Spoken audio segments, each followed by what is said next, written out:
Welcome back. Thank you very much for staying with us. Finance Minister Enoch Godongwana will deliver his 2023 budget speech later today. It's expected education, as usual, will feature prominently as it usually gets the biggest chunk. Money has been thrown at the sector for years now with little change. Students still say they're studying hungry and struggle to afford accommodation. eNCA reporter Lethiwe Mdluli is speaking to students and parents in Durban and joins us now with the very latest. Good morning, Lethiwe. What are parents and students' expectations or pleas to the Finance Minister, particularly on education? Well, Mfundo, I'm sure that a lot of students will be expecting for the minister to invest more money towards the education sector. Right now, we are standing outside the Umlazi Coastal College. We were here last year where students were protesting, calling for the institution and also the government to help out with NSFAS and also funding. They were talking about the fact that they do not receive their money on time. And unfortunately, most of them rely on this funding from government because a lot of parents are not working. But I want to ask them exactly how they are affected by not having enough funds to fund their education. I'm right now joined by Uliko, who is part of the SRC here at the Coastal College. Liko, tell us about how you as students struggle with funding your education. How exactly are you affected by it? Okay, greetings Lethiwe and your viewers at home. As students, we are affected kakhulu ngendaba ka-NSFAS because sigcina siningi ngama special TVET students because inkinga esinayo kakhulu there's this thing yokuthi while you are in same department ka-DHET but there's different indlela esithethwa ngayo by DHET with ama-varsities nama-TVET colleges. You see, in TVET college, you'll find a situation whereby umfundi ezofunda unyaka wonke engakaze athole even a single cent of allowance yakhe. Aqede. Omunye azaqede even i-course yakhe ayifunda engakaze athole imali. Lo muntu loyo usuka emakhaya, usuka ebazalini abangathathi intweni, abangenalutho, abangakwazi ukumprovide ngemali, abangakwazi even umprovide nge-accommodation ukuthi ahlale ekhaya. Right now, we are facing a problem. Apho ufumanisa into bana umntwana ngoku applyile uNSFAS uyenzile yonke into yakhe uNSFAS right uNSFAS akarespondi umntwana akakwazi ukuthathwa higher institution because uNSFAS akaresponda athi umntwana uyamthatha so lo mntwana uzo end up eyohlala ekhaya because aka afford vela kana imali yohlala ekhaya. So I so wish uminister uGodongwana can invest kakhulu ku-education and imali more especially ku-higher education because imali iyadingeka kakhulu. So indawo esihlala kuzona azikho emgangathweni. Imali esiyifumanayo ayeneli zonke izidingo zethu ezabafundi and singabantu abatsha kuyaziwa. So sinenkinga kakhulu.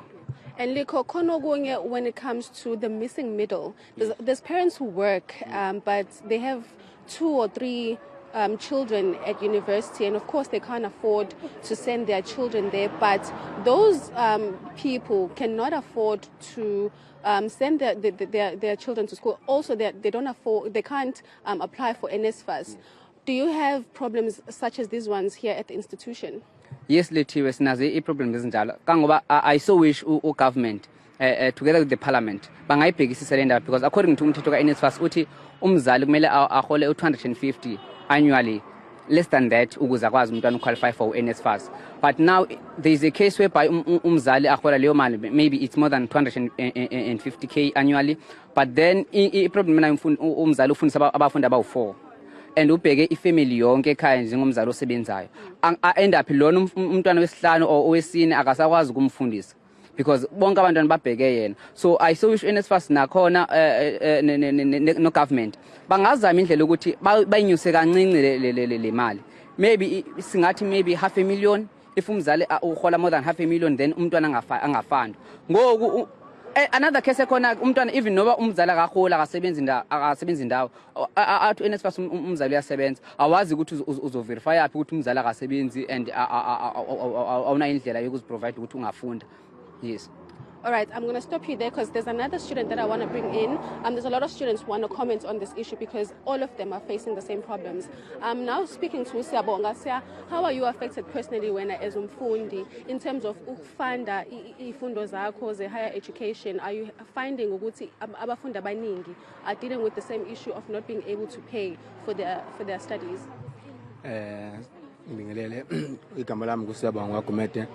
qhamuka phansi emdletseni isigodi ehluhluka siyafetheka kakhulu ke lapha ngo-NSFAS uma kubheka le kufundeni ngoba kuyatholakala ukuthi mhlawumbe umfundi akenzanga kahle enyakeni mhlawumbe ube nesapho ngejuthi ukuthi mhlawumbe enyakeni kuba nezinto eziningi mhlawumbe nesakhe juthi kungabe ngasikhathi ningi sothi efunde engathi isikhathi ningi sothi efunde then ke abe nesapho isapho uthi la ekhaya iyakhokhela i3 something umfundi oqhamuka ke ekhaya elingekho right othatha entweni engekho vele ethi unethemba lokuthi umzali uzofunda lana then usefuna ukuthi manje ekhokhele isapho akakwazi ukukhokhela isapho lo 350 bawufuna same time abafuni mhlawumbe ukhokhe mase ngenwe NSFAS yes ngikhulume futhi ngomhlali waseRes umhlali waseRes ohlala eRes usuka ekhaya elingathathi endaweni engekho vele uba senkingeni ngoba lapha eRes siyavuma uyaphakelwa une shelter futhi onikezwe ugadiwe una security kodwa manje u290 awumnelisi umfundi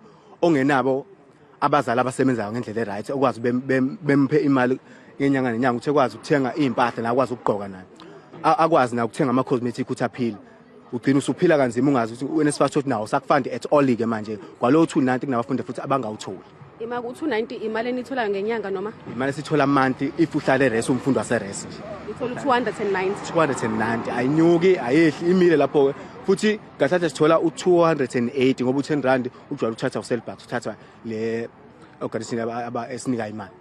So ahead of i-budget speech namhlanje nilindele ukuzwani ku-minister namhlanje?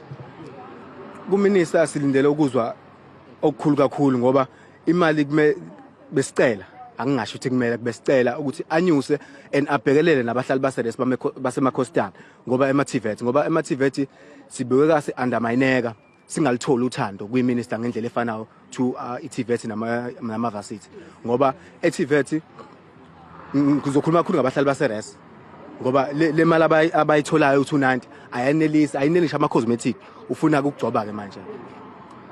Ngiyabonga kakhulu. Ngiyabonga kakhulu. Okay, Mfundo, I just want to explain some of the things that the students have touched on during this interview. I spoke to Liko firstly, and he was raising an issue about the missing middle parents. Some parents do have jobs, and he was basically saying that if a parent is earning 250,000 or more, they do not or they cannot apply for NSFAS funding for their children.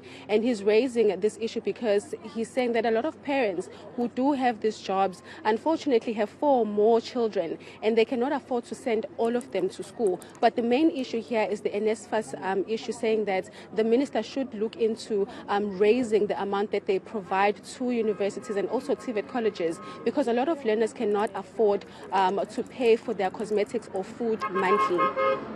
All right, Lethiwe, thank you very much for that update. That was a reporter, Lethiwe Mdluli.